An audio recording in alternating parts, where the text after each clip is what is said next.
So I'll call the meeting to order. Is Cable good to go? Cool. Um, so this is the Committee on Economic Development and Planning. I'm Ken Woodland. I'm the chair. To my right is Vince Picciarelli, who is the secretary, and to his right, Lisa Feltner, who is the vice chair. Today we are meeting to discuss adult use marijuana applications. So I guess the first thing I want to mention is if anyone in the audience is going to ask questions or respond to questions, just make sure you come up to the mic to do it. The meeting is being recorded, and it's very hard for folks at home to hear the questions and the dialogue unless you're standing at a mic. So I just appreciate it, folks, to do that, and that's this one right up here. Also sign.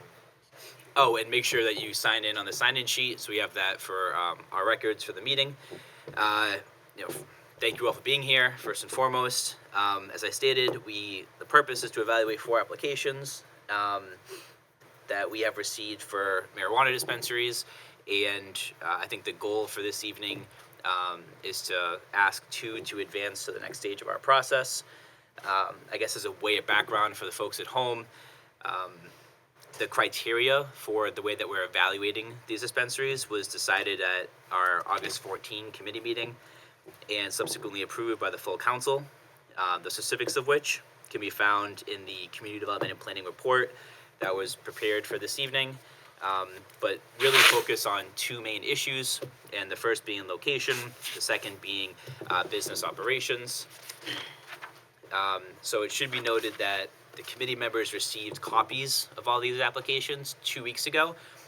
So we've had ample time for individual review and consideration of those projects in light of these criteria that we have laid out. It's always important to note that the state has another set of regulations concerning dispensaries, and I'd be remiss if I didn't mention to the folks watching at home that issues like security and some technical forms of the operation are all heavily regulated by the CCC. And so those won't necessarily be the focus of this evening, but if we aren't bringing them up, just for the folks at home, it's not because they're being ignored, it's because they are heavily regulated and part of a different process. That's not the process we're talking about this evening. And again, a summary of the major points can be found in the handout that Community Development and Planning prepared for this evening. And as I've stated, and my intention's not to have formal presentations or anything like that this evening, but kind of just to open it up to first the Community Development and Planning to talk about the review that they've prepared, and then open it up to questions from the committee and the public, and then we can kind of move forward with our criteria as we've reviewed it and what we think's best fitting from there. So if there's nothing else, I'll ask Steve to give us a quick review. Thank you, Council. So a couple of things. One, maybe a little bit more in terms of background. In the ordinance that the town has adopted, we limited the number of marijuana establishments in town to a total number of 3. We have already approved one on Elm Street, which is an existing approved medical marijuana facility, and we recently approved that for a adult use license as well. So that means there's 2 applications or 2 licenses left to potentially be had in town, and we communicated to interested parties that they had an opportunity to submit a complete application based on the criteria that I'll get into in a minute, and we received 4 applications. In no particular order, they are 390 Arsenal Street, filed by Celtic Green, 480 North Beacon Street, filed by Escar LLC, 55 Mount Auburn Street, by Optima Wellness, and 330 to 350 Pleasant Street by Bud's Goods and Provisions. An additional note, our ordinance also requires that there be a separation of 500 feet from schools or from parks or from other marijuana operations.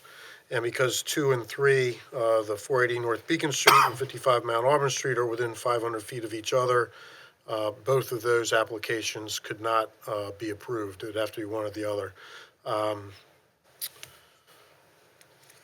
the criteria that the council had given direction to, as the councilor mentioned briefly, the first one is site review regarding location, which would show that the use is appropriate for the location where it's shown, show that there's adequate access to the store, parking, loading, trash, and other areas required for operations to succeed, compatibility of the use with surrounding uses, the physical fit with existing context, and to show that the use does not conflict with adjacent uses, including appropriate separation from uses of concern.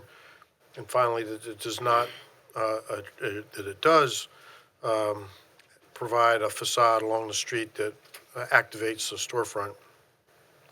The second criteria is the business operations, which would include the construction phase has minority or women-owned businesses, that it show how the business is connected to Watertown as a community, and evaluate the Commonwealth's required positive impact plan and diversity plan and how it affects Watertown, demonstrate a commitment to local diversity hiring program for relevant community support, public outreach, and partnerships with local organizations, that it supports a long-term commitment to supporting programming on public health and drug abuse prevention, fiscal impact analysis, so showing a neutral cost or beneficial to the town, and then finally an environmental impact analysis showing how all impacts are offset.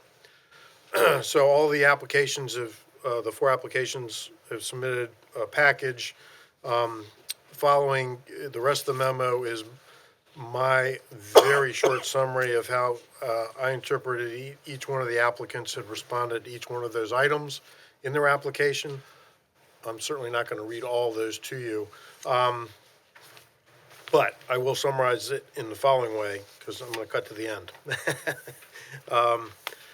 I think that all 4 of the applications, or none of the 4 applications, struck me as having a fatal flaw of being, seriously lacking in any of the criteria, or severely deficient in terms of being able to move forward. I think there are some nuances in the way they've responded to some of the issues, which I think is captured in the, generally speaking, in the evaluation I provided. But I wouldn't say, based on that analysis, that any one of the 4 should just simply be eliminated out of hand, or for that matter, that any of them necessarily stood out as being the best application, and that much different than the others. So having said that, I think then it comes down to more of those nuances. One of the things that that struck me is, that we have talked about before, of trying to disperse uses, and we do have an existing use on again 23 Elm Street. Having the opportunity for 2 more licenses, it does make sense to me that having them distributed somewhat in terms of Watertown Square and Pleasant Street does have some some positive aspect to it, as opposed to having an additional one on the Arsenal corridor in the vicinity of 23 Elm Street, or East Watertown. So in that sense, that kind of led me to the 2 applications in Watertown Square and the one in Pleasant Street.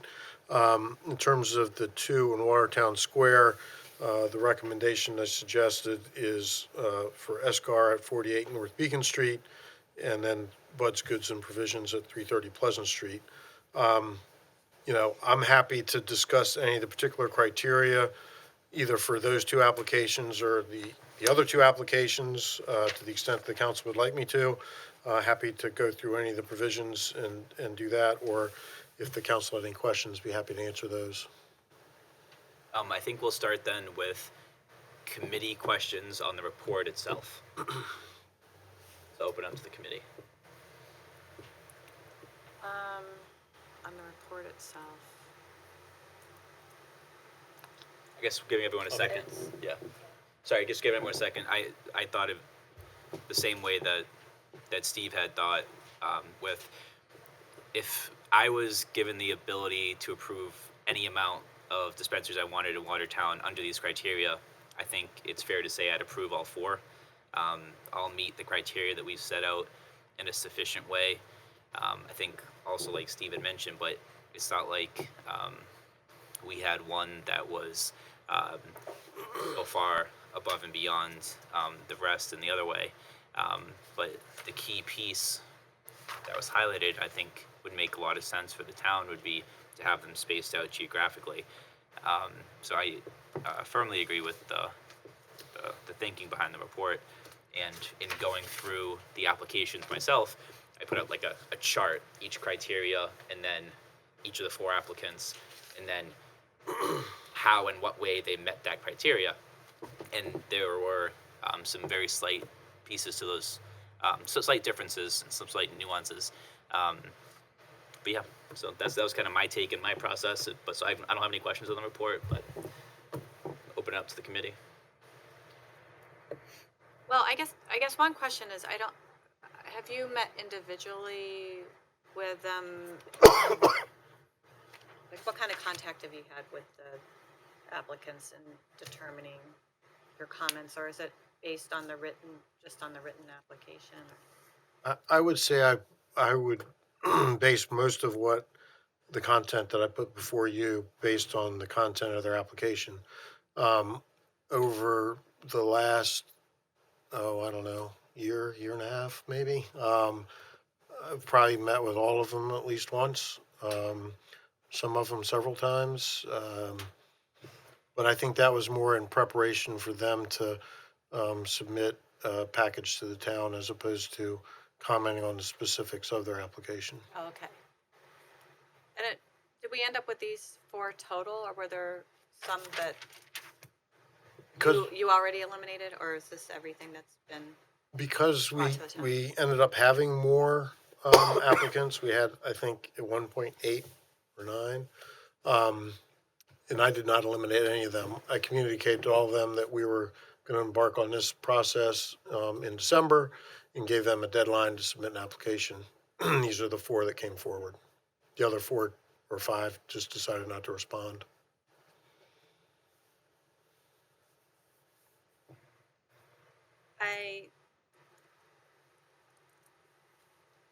Well, it's not so much of the report, but when I think about location in terms of the mix of current uses, did Mhm. you have anything else you wanted to say about that? In particular, I'm thinking the one that might be, well, I don't know. I'm not the District D counselor with Pleasant Street that does have new residents as well, but North Beacon is uh, probably has the most residents around it. Would you agree with that in terms of the uses and where it's located?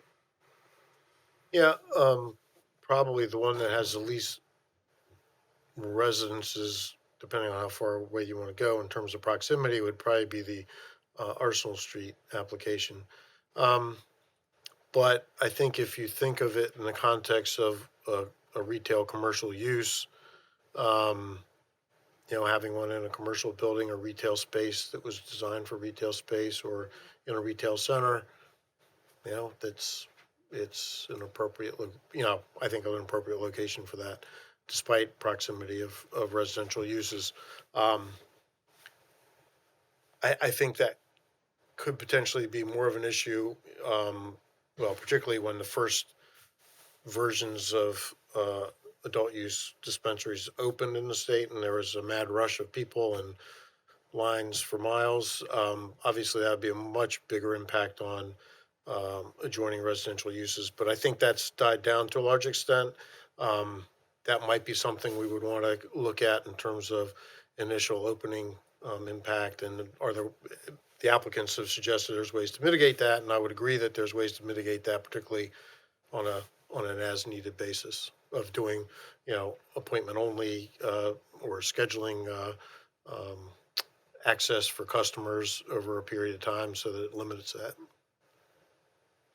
The other thing that was, none of them show environmental impact. What, other than, traffic or environment in terms of what does that mean to you in terms of when you're thinking about types of environmental impact?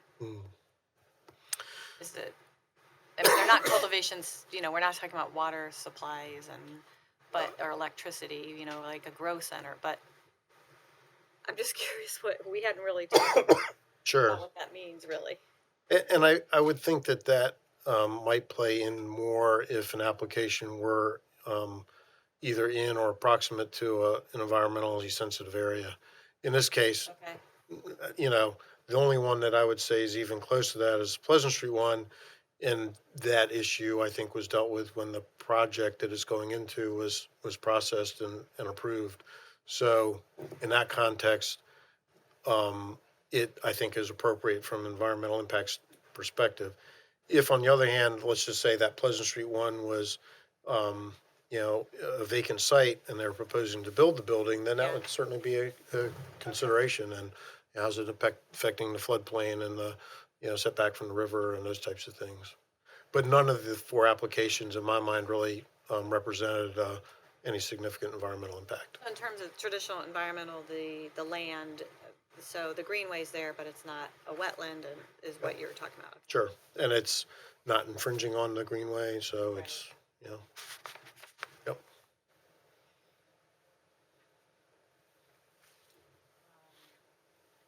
I guess that, other people might say lighting or noise, but that will be addressed. Site plan. in the Permitting process. Yep. Thank you. You're on a roll. Keep going. Well, Yeah. it's more like have it would be interesting to have conversation, or I mean, we're not doing presentations to hear from the potential partners, if you will, tonight, but so that it's difficult for me to evaluate just on paper. So I would look for more of a, kind of back and forth conversation, like we do with anything else. But Vinny? the only other thing was when you say the new connection between Arsenal North Beacon Streets, because this parcel, I don't know if people are realize unusual in that I think the other parcels, have a North Beacon address and the lot is split, and then they have an Arsenal address. But this one, you access the parcel from either North Beacon or Arsenal. Yep. So that's what you mean by new connection, just those driveways. Yep, exactly.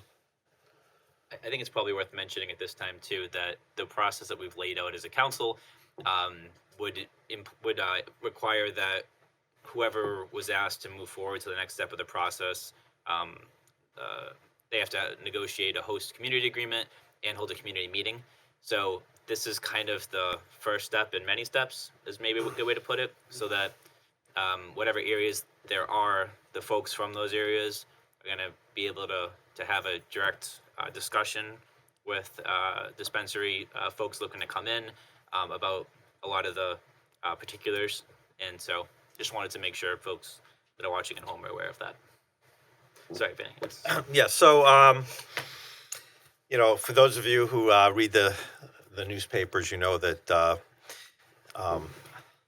granting of these licenses is fraught with peril for the municipal officials, and we really wanted to strive. If you look at some of the trouble that other communities have gotten into with granting these licenses, it really came down to playing politics and having favorites. And when we as a economic development planning committee sort of were tasked with coming up with a process, we were really clear that we wanted a process that was going to be transparent and fair, and sort of remove any ability for favoritism as much as we could. And we want to sort of be a model to the rest of the Commonwealth. So we came up with this set of criteria, which the council did adopt. And it's like sort of like a bid opening, like with a road project or a building project, that everybody puts their each petitioner, puts their best foot forward and then we evaluate them. And we had talked about, having individual petitioners do presentations to us, but we really wanted to sort of keep a distance between sort of the personalities of the petitioners and the actual hard facts of the application. And I think not to take away that it's great to hear presentations from people and sort of the dog and pony show. And some companies do a better job with the dog and pony shows than others, even though their application may be not as good. So we really wanted to sort of base it more on facts than personalities. So that's, I think, because when Lisa raised that question, I just want people to be clear that we're not doing it because we don't want to hear from you, but But also, I'm not talking about just personality. Yeah, yeah. You're not saying that. No. Whether But it's they're cute or not. but there are we're just trying we have a list of criteria here, and we really want to Right. judge everybody on that. I agree with Councilor Woodland. All four of these applications are equally good in my mind. Any of them I think we would be happy doing business with in Watertown, but we do need to winnow it down to two. I went through all the material that Mr. Magoon had forwarded us from each of the four petitioners, and I sort of kept my own sort of scorecard on it, and the two that the Department of Community Development and Planning recommended were actually the two that were on my short list. One of the things we talked about when we were doing the developing the criteria, we talked about business operations number H. Evaluate the Commonwealth's required positive impact plan and diversity plan, how it affects Watertown. We had quite a bit of discussion on that. That this and we had an opportunity to reserve one application or 50% of them for sort of disadvantaged business owners, but we really felt Watertown, this didn't really fit Watertown. It's not like we had 20 licenses to give out like Boston or Cambridge or something. So we decided not to do it, but we were really clear that this was, for us as a committee, that this was sort of an important topic. And I do want to say that, if you look at if you just take that one criteria, holding all else, all the other the issues equally good for the all four applicants, I would say that the Arsenal Street project proposal did not really appear to directly address this criteria. The North Beacon Street acknowledged the issue and made a commitment to a $5,000 contribution to the Social Equity and Technical Assistance Fund. The Mount Auburn Street application simply refers in the policy to promote equality and opportunity in hiring. And the Pleasant Street proposal, the applicant has created a career empowerment program in Worcester and will provide industry training and career counseling to the Watertown community and those impacted. So just on that in my mind, that was a really important criteria, and I think that the both the Pleasant Street operation and the North Beacon Street operation both actually listened to that and sort of spoke to some of our concerns.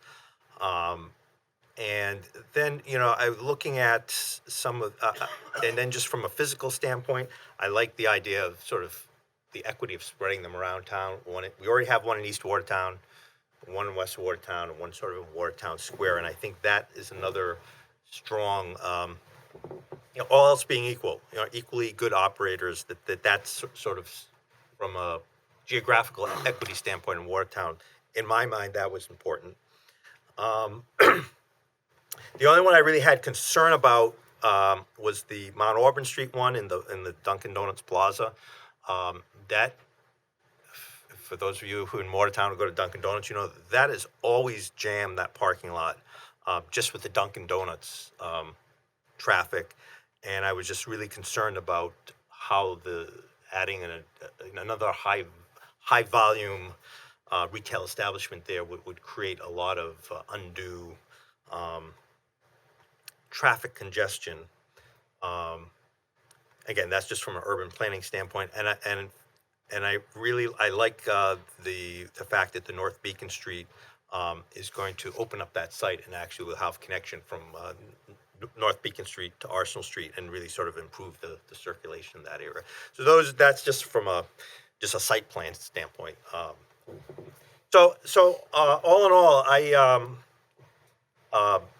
the what was written out by the staff actually sort of aligned quite nicely with my own analysis of the 4 applications, and I'm sort of satisfied with those 2 as recommending those 2 to move forward to the council. Thank you. So if there's no other questions from committee, I'll open it up. And again, just remember, if anyone has any questions, just come to the mic first so that the folks at home can hear you. Tony, sorry, do you want to? So I'm sorry. Really?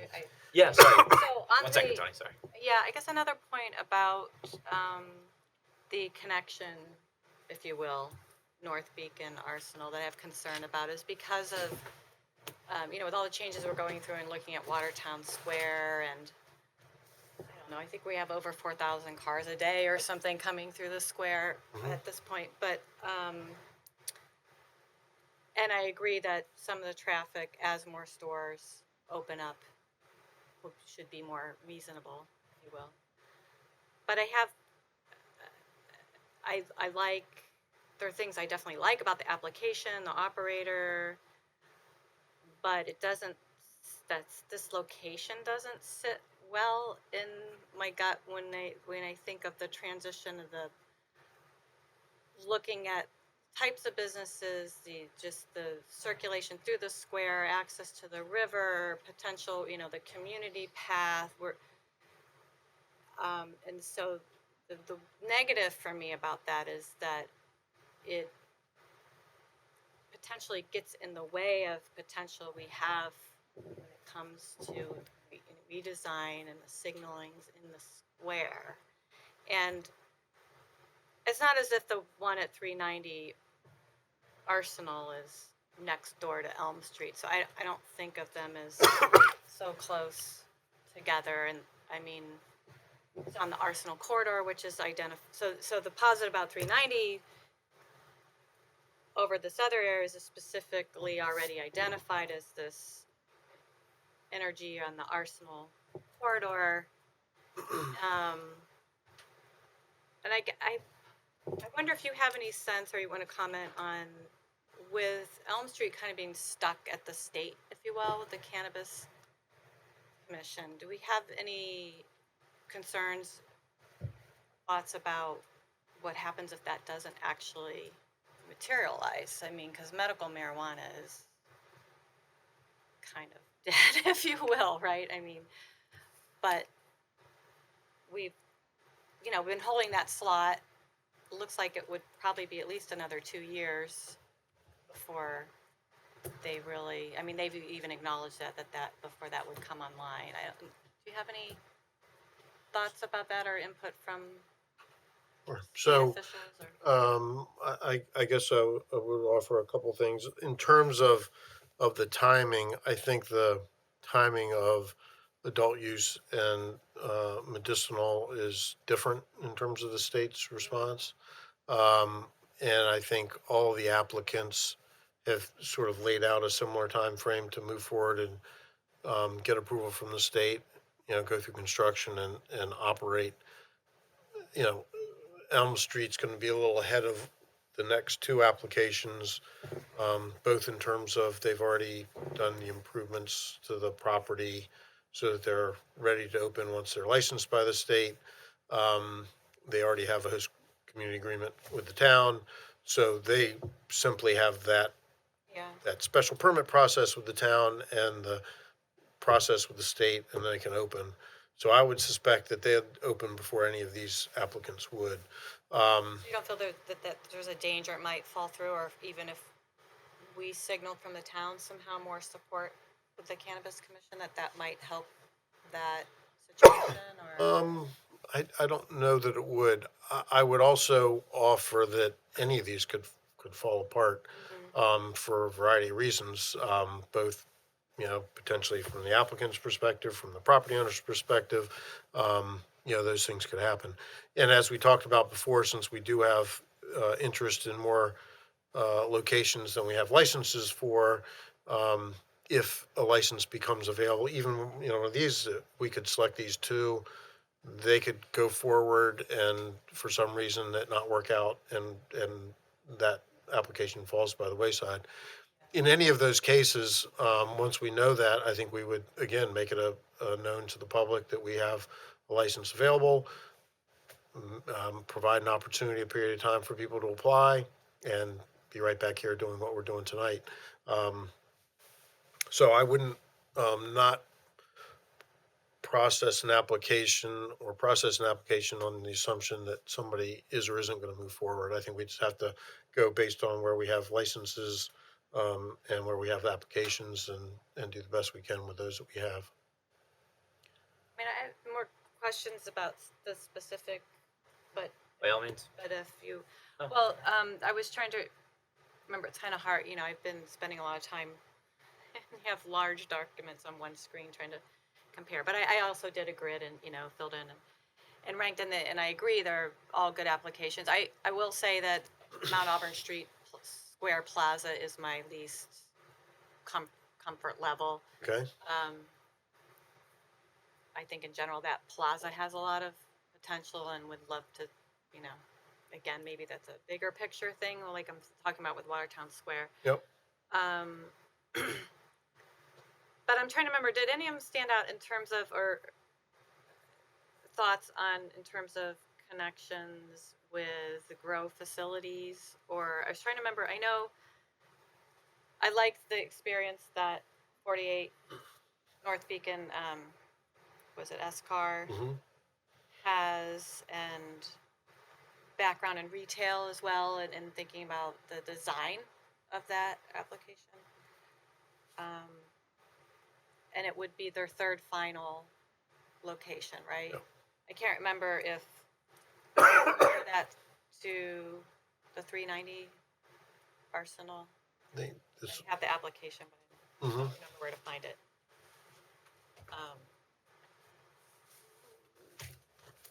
They also had multiple locations.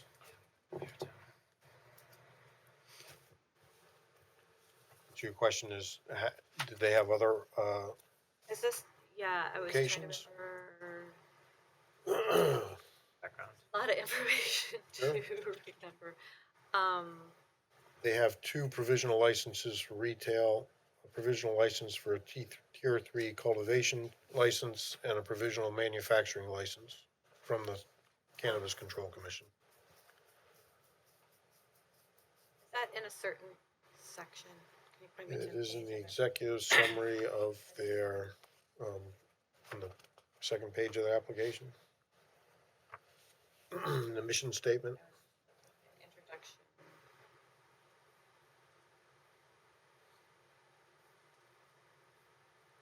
I was trying to remember the square footage too. The footage of the Is store. North Beacon proposing a 2-story or just a taller? It would have I remember the square footage. some office space on the second floor. Office space. Okay. I know that 390 Arsenal had a lot of information about traffic. Yep. And obviously, if they move forward and they get to the site plan approval process, there'll be a lot of conversation about traffic studies and all that. Yeah. But in terms of benefits to, I mean, I agree with, I'm glad we have our criteria, but we were saying with other communities, the state can't really, or doesn't have the ability to enforce the, if these host agreements, if they're kosher, let's say, or if they're getting greedy. So, The proposed agreements I- with these applicants, they all abide by the new yeah, criteria. and so Yeah. I don't know that The town's not even extorting our anyone. criteria that, Yeah. how, I'm thinking, we didn't come up with a ranking system, so I'm thinking, like, how much weight do you give to each of these? They're Like, in the way, you want them to all the feel, same. Yeah. you want them to be a good community partner, Sure. but So- it's not like trying to Yeah. extract. I guess the way that I would respond to that is basically with they all the state has allowed a community host agreement to have 3% Right. impact fee on the sale of recreational marijuana. Medicinal is not included in that. So all of the proposed community host agreements have that number in there. Others may have provisions about working with community groups or making a donation to a community group. In my mind, that's nice to have in there, but I would also make the argument that it is not legally enforceable. We can't make them donate to somebody else. That'd be my position on that. So it's cool to have in there, and I would love for them to do it if it's in there, but it's also not legally enforceable. My position. So Well- even if it's in there, it means absolutely nothing to me. And What means absolutely nothing to community impact? no, so there's provisions in community host agreements that I think I would make the argument that are not legally permissible, and they're Yeah, that's what I was wondering. yeah. what So you we don't thought, have like- those. Yeah. Okay, so yeah. you don't feel like we have any No, of those? we're fine. There could be. I think a couple of them have working with community groups or making a donation to a charitable organization, Right. which is great. I mean, by all means, but and that you could leave it in there. But I don't think if that didn't happen, the town could then say breach of agreement and sue to make that happen. Or even more so, I think would be Yeah. problematic if we went to them and said, Yeah. well, you haven't offered to make a contribution, and this other one has, so you need to Exactly. give at least 50,000 to blah, blah, blah, then, yeah, that would be inappropriate, and I think that's the kind of thing where communities are being investigated. Exactly. We certainly haven't done Well, that. so, for instance, about two of these, it don't really say, I mean, in this case, the state requires the positive impact plan and diversity plan, and two of them didn't really call that out or add to it. So, but I- between that, and then we also have the hiring, I mean, the hiring, diversity is, I don't know how we enforce that, but you're just good faith commitments, I guess, when you're negotiating the host agreement and the permit. Sorry, Vinny, did you want to make a note on that? Yeah, I just, we went Yeah. through it before. Yeah. The state's positive Right. impact and Okay. diversity plan, under the state requirements does not apply to Watertown because we don't Yeah. meet that requirement that it has to apply. So we Oh, specifically. that's right. We just So wanted to- Said yeah, make a so then if we They were, don't have, if we were an economic justice community, yeah. they would have to do it, but we're not. So, but we said, we still were interested. I forgot because I was pushing that. Yeah, The so- way it's worded, I So forgot we that still, don't but so require- we're Still- interested in This would be nice to. how the yeah, individual still- petitioners Yeah, would Right. Yeah. would actually, as that refers to Watertown, what they would do, what would they would voluntarily do, even though we're not an economic justice community. What would they do to sort of implement that similar thing if they chose to? And again, they're not required by law to, but they could choose to do it. And I guess one of the things, assuming and I am assuming that all four applications are good applications. Yeah. So how do we winnow it down? And I just, that was one of the things that I had identified, is that we talked a lot about that we would be interested in seeing what a petitioner would voluntarily offer to do. Right. And in my mind, the two that staff had recommended going with were also the two that it noted had sort of offered to do, something over and above. So does that, in my mind, that tilts the balance, a little bit towards those two. And then my other thing was just sort of, spreading around Watertown, sort of spreading them around and sort of east, west, and central, and just, so that kind of gives, and the Arsenal Street project, is another good project, but I just felt it would be, in my mind, spreading them out so that the people from the East End don't say, well, you got two of them in the East End and one in the West End, what's That's the, not really the east. well, People calling my street. well, East End, well, next but door it's neighbor. the But I understand what it's you're the saying. perception, Yeah. and also the nice thing about that sort of being in the Watertown Square location Yeah. is, for people who take mass transit, if you're taking the 71 bus, if you're taking the 57 bus, you're taking the 59 bus, there's a lot of public transit options to get you right in the square, and it's literally a 5-minute walk to that facility. And that's just, versus, Yeah, but Arsenal, and we're gonna have a shuttle. I mean, well, to me, I guess, I know, parking but and the but and I like the hiring is. I like the, and again, I like the sort of the parking and traffic management that was proposed in the North Beacon Street, because I think that was really, that one of all of them, that was sort of really struck out, in my mind, a really good circulation pattern, for getting cars in and out by having, access on both of them, the major arteries. So it's at some point we got to make a decision, and I just like to sort of those particular things that were in those particular applications, in my mind,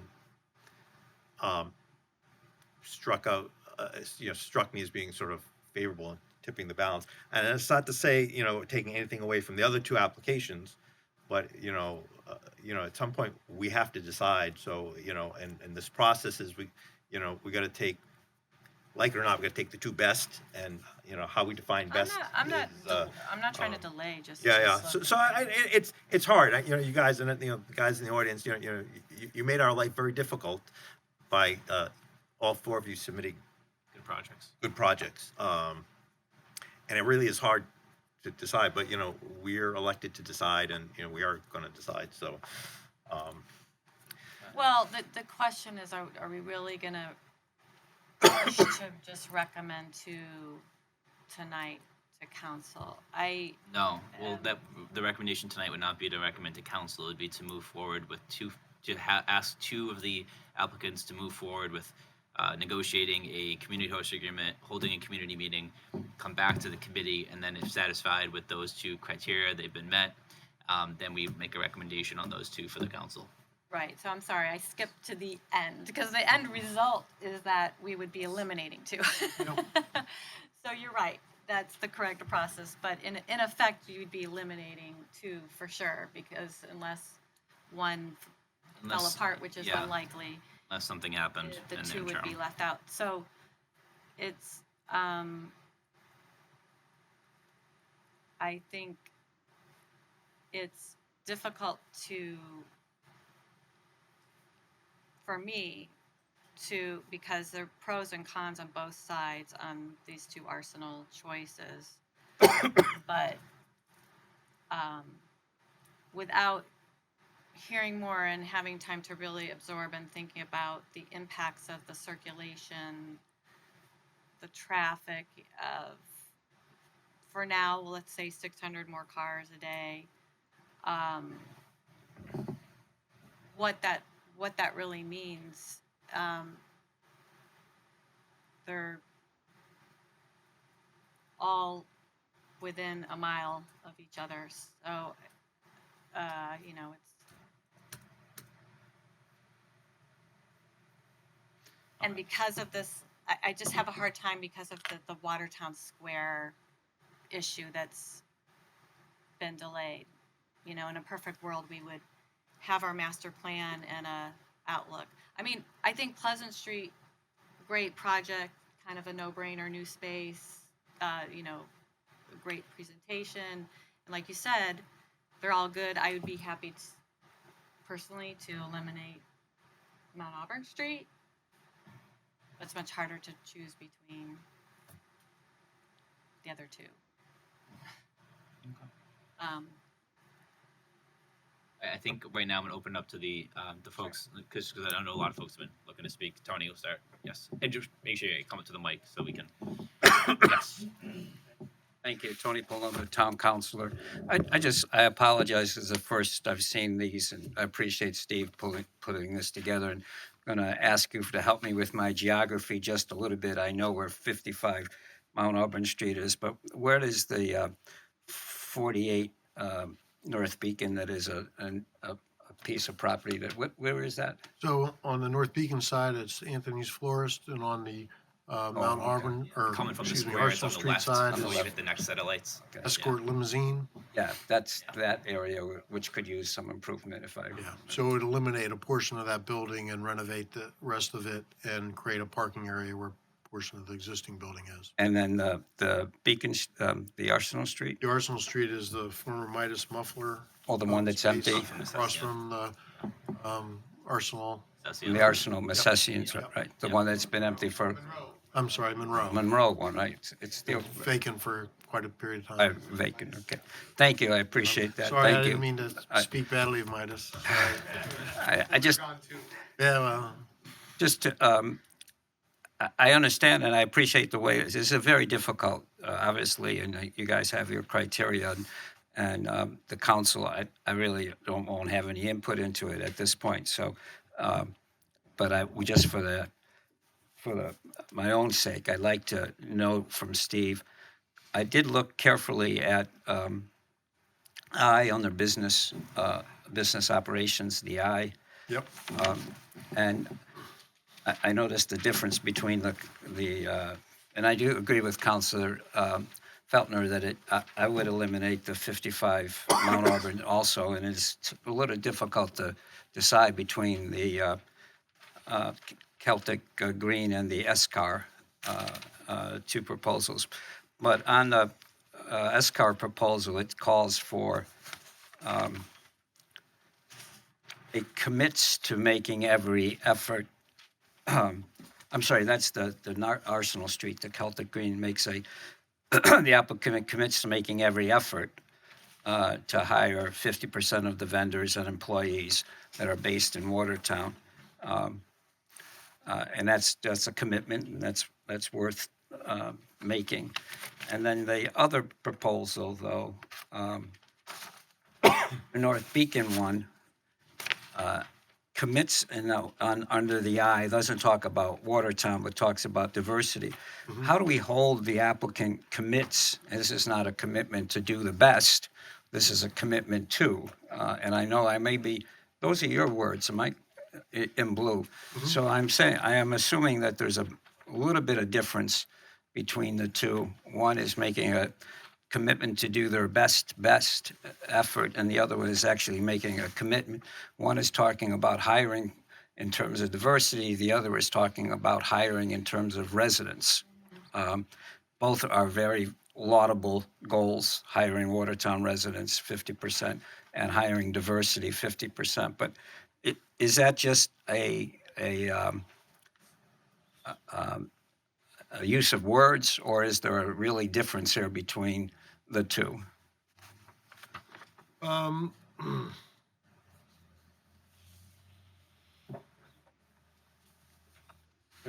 I don't want to go through and read their whole No. submission. I'll take your word for it. I mean, if Well, this, Let me give you a couple examples. When we talk about the SCAR's proposal, which is the North Beacon one, they have a draft diversity plan which they attached, which dealt with the diversity aspect. In terms of the positive impact and diversity plan, they talk about the state program, that they've developed a plan to accomplish the goals and intends to prioritize Watertown residents on all of its hiring.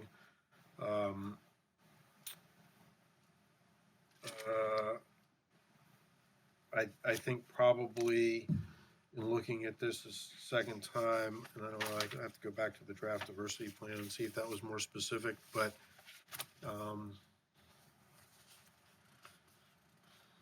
because that language certainly wasn't as definitive.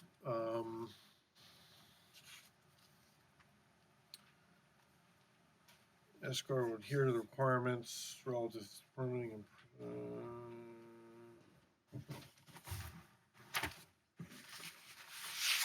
engage with community groups and leaders to further identify ways in which to attract candidates that may not otherwise be aware of employment opportunities.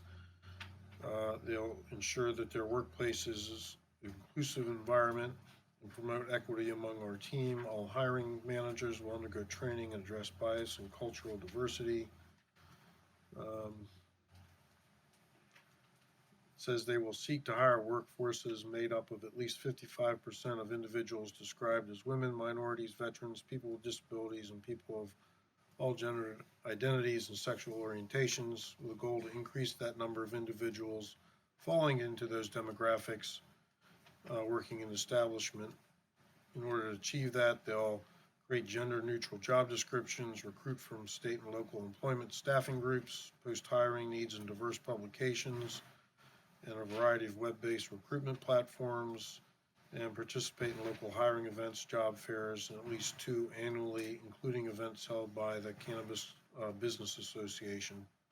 So they, and maybe none of that quite gets to the level of what was the word I used? Committed to a hiring, maybe It not. sounds doesn't very make extensive.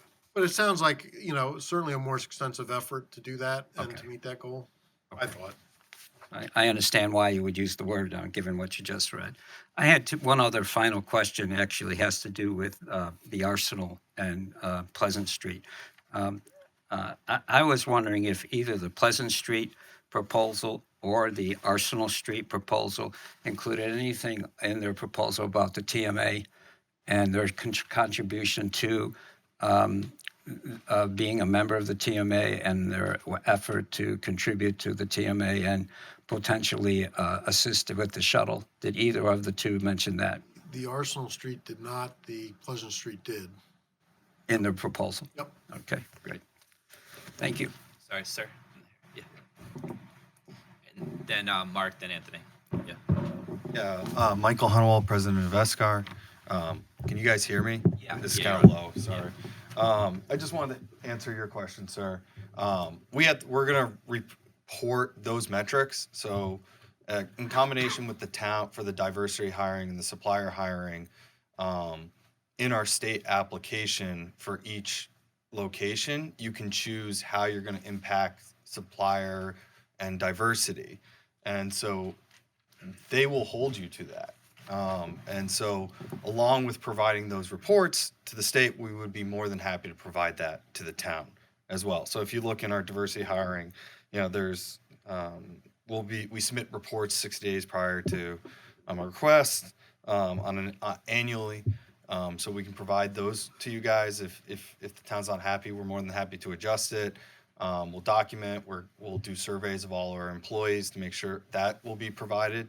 Also to make sure it's a safe workplace environment. So we've worked extensively to make sure we cover that process both on the town level and the state level.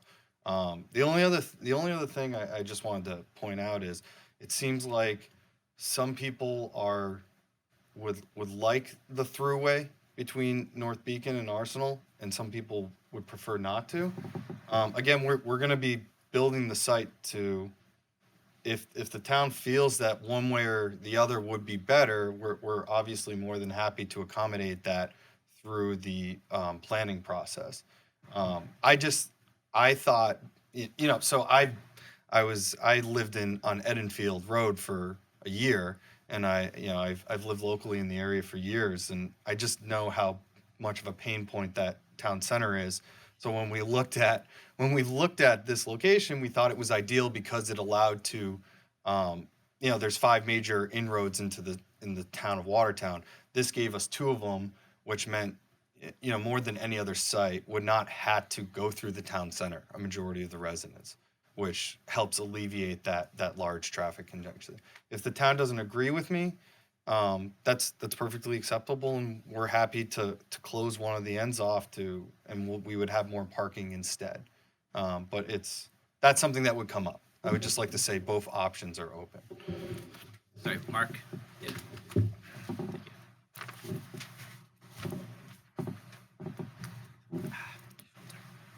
More comments than questions. I want to thank Steve and his staff and the committee for their diligent efforts in coming up with something that can be worked with.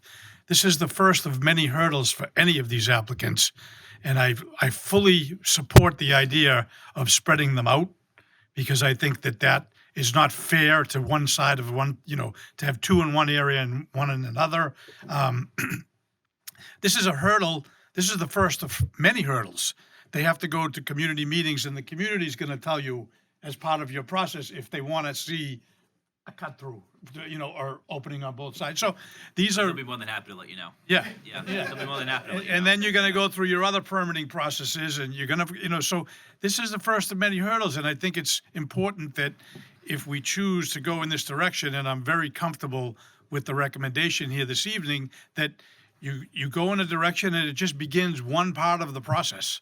And I think that, that, you know, they're all good applications. I understand that, but one in particular has some flaws, but again, I think you guys and Lisa have all done a great job, and Steve and his staff, of weeding through this. And I think that it's imperative that we keep going and make a decide, and we can start the process. Thanks. Anthony.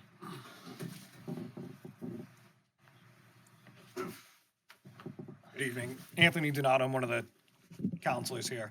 As Councilor Woodland noted earlier, this is such a heavily regulated industry that, I think there's a lot of apples to apples.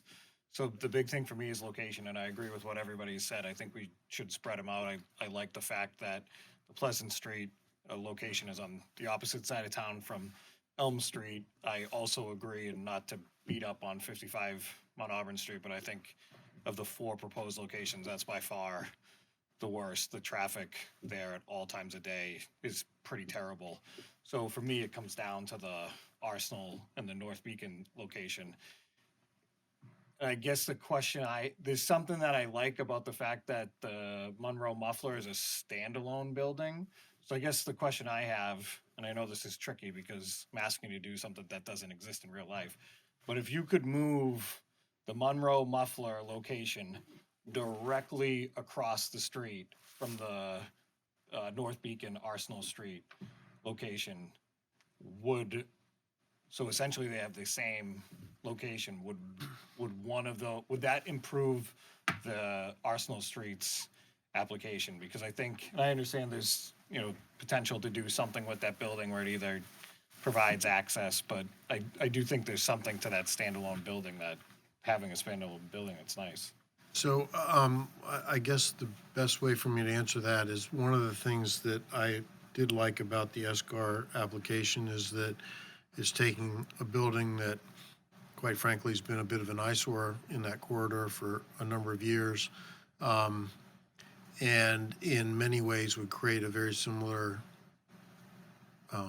built environment to what the Monroe situation is now, in that they're proposed to demo that dilapidated portion of the building, leave or renovate a portion of the building so it would be a standalone structure, not identical to, but in many ways similar to what the Monroe site is, a standalone building that has that one use in it, and parking adjacent to it. So in many ways, the result of the SCAR application will be very similar. Again, obviously, a lot of this will come up through the permitting process, but I worry about that being a cut through between Arsenal and North Beacon. I think that's another thing that I liked about the Monroe, is it seems like the traffic flow in and out of the site could potentially work better, but a lot of that stuff can just be worked out at the planning stages. Thank you.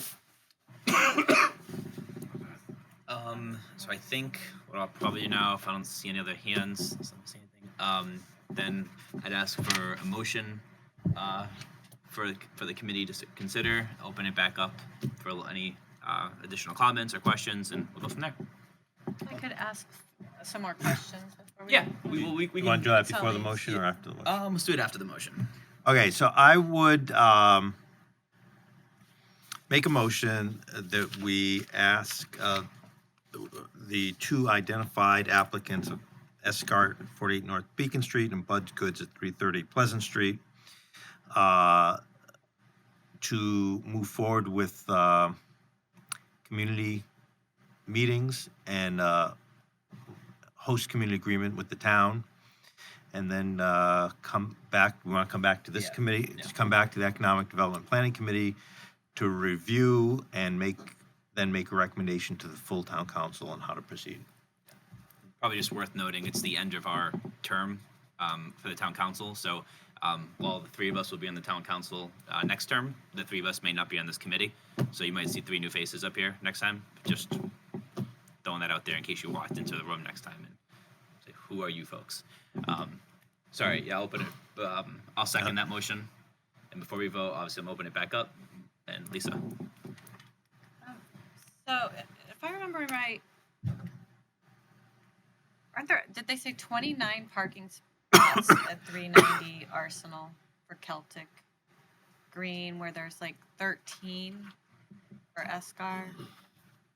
That could be. I don't remember. I have to look.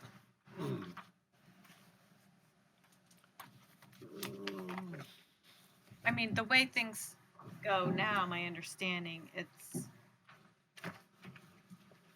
short visits, so customers are there 10, 15 minutes, so you're gonna have a lot of in and out. And I know at Elm Street, as much as people were concerned about the parking, we heard that 20 was like a godsend in the Boston area anyway, so far, to have that parking on site.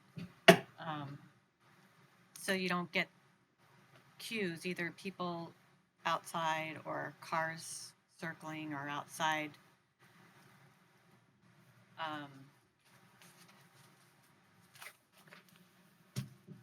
And Arsenal appears to have 29 parking spaces, so there are 29. and this car shows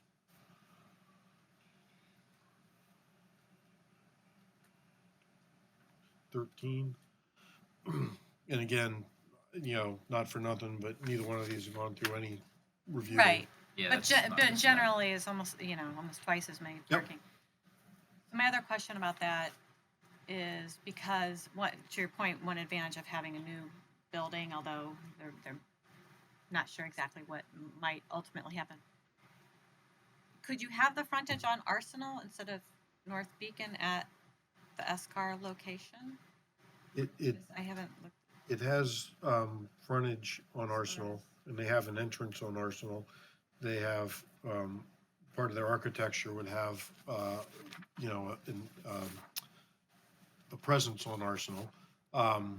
The only question would be, has glass along Arsenal, so both ground level and the second floor where some of the office would be is on Arsenal. I think the question would be, do you want to have that, again, the conversation we've already had, as a pass-through to North Beacon? And I think we'd have to do more analysis of that from a traffic perspective as to whether that makes sense or not. But even for pedestrian experience, like, Yeah, well, both pedestrian and vehicular. yeah, okay. With the site being redeveloped the way it is, from a pedestrian perspective, there's certainly an opportunity to provide a connection between Arsenal and North Beacon corridors, no question about that. Whether we want to have that from a vehicular perspective is another issue. The relationship of the building, though, is primarily internal to the parking lot and to Arsenal Street, not so much to North Beacon because it's set back from North Beacon.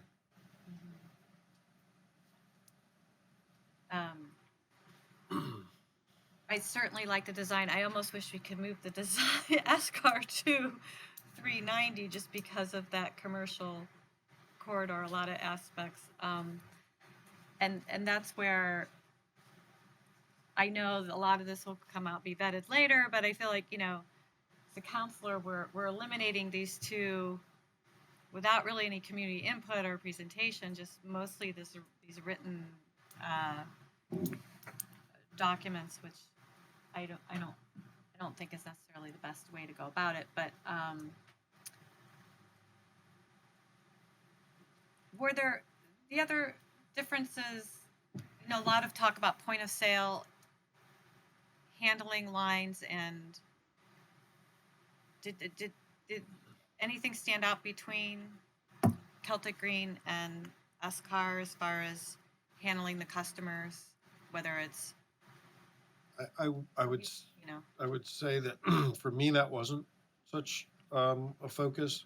I would say that Celtic Green's application was, in my estimation, lacking in some of the criteria that we had, but was much more inclusive in terms of that operation of the business. A lot more information about that than the other applicants. So to the extent that if that is your concern, I would say Celtic Green certainly addressed that more extensively. That would away really, from managing the actual point of sale or the people? I'm sorry, I have both here. Both- like, Both of those, I think, in the context of a lot of detailed information about their operation and how they would operate the business. Again, from my perspective, and primarily because we didn't identify that really as a criteria that we were going to use Yeah. to judge them, I didn't really focus on that nearly as much.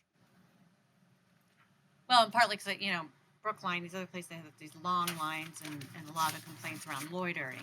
Yep. So that's, I think, an important component that we didn't necessarily put in our criteria because. And we didn't put that in the criteria, so I wasn't as concerned about that. Yeah. I do think that's the kind of thing that we can address in a site plan. And again, in my estimation, that'd be a short-term solution, because after it's opened and gone through that introductory period, I would think that won't really be an issue. And I think NASCAR, with their retail experience, even though there wasn't as much detail as Celtic Green, they seem to maybe at least have an understanding of Sure. how to. Yeah, I think all four of the applicants are pretty good in that context.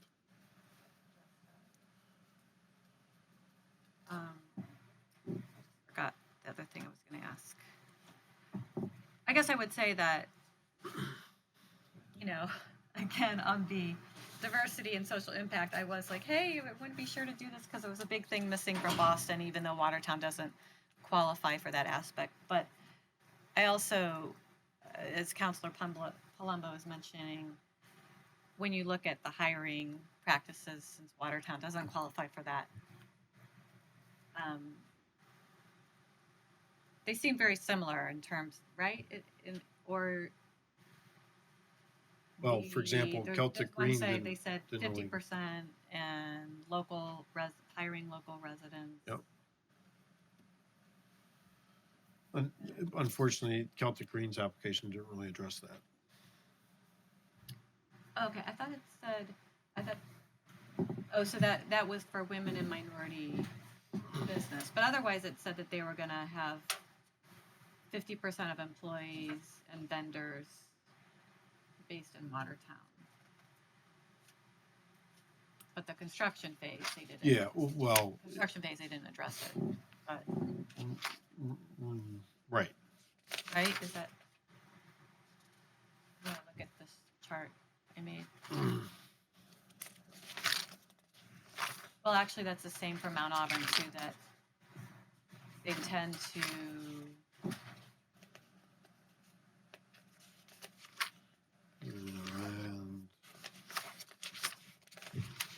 And all this is their hiring. operations. Well, I guess it more just said they would be able, or we'll add 10% when expanding, I'm not sure where. Yeah, they did refer to that.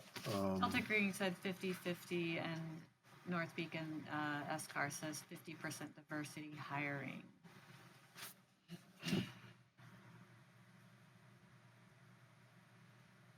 As far as I'm sorry if I'm dominating, Yeah, relative no, community It support. did say that, consistent with municipal laws and regulations, the company will use good faith efforts to ensure that at least 50% of the employees of the establishment will be town residents. And as far as program for relative community support, you have under business operations J as a criteria.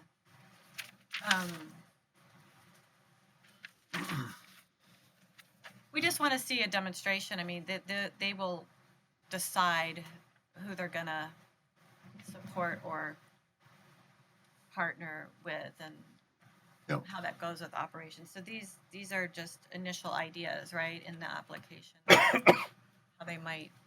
Yeah, I think that is an indication of what they would offer and suggest in terms of that community support and groups that they would work with. Is that a hard and fast commitment at this point? No, I think it's an indication of who they would tend to work with. And again, I think is consistent with the conversation before that that's really not something we can necessarily say, oh, you need to, Right. give the Boys and Girls Club $5,000 or something, we can't we can't dictate that. So this is what they've offered, what they suggested they intend to do. Just for, on the record for people at home too, to realize that. Sure. Well, it's great to see thoughtful proposals. I mean, I agree with you guys that they're good applications, and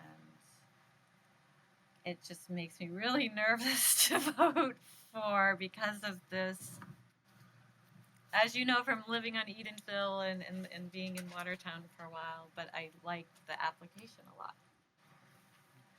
So, location, as you predicted, Steve, at the beginning, that location was the top gonna be the important criteria in thing. your mind. Yep. Because to me, 390 and, I mean, again,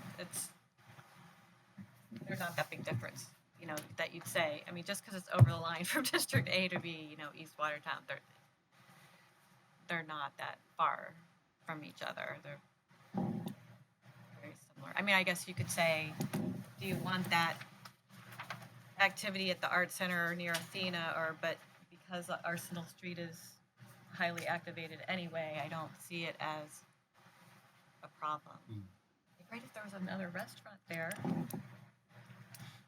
I mean, one thing I liked about the Escar site too, so I don't want to be totally negative, come off as like I'm nervous about it, is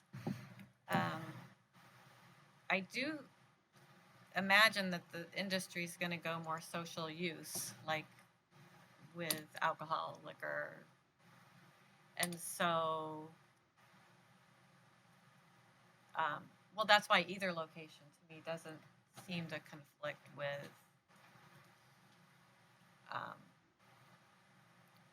it's not going to be some I would hope not some because that doesn't do anything to lessen the stigma to have some nondescript thing, in the corner, and you run in and out and you don't want anyone to know you're there. That's not the point of it, right? Sure. So, I guess maybe my last question is, do you feel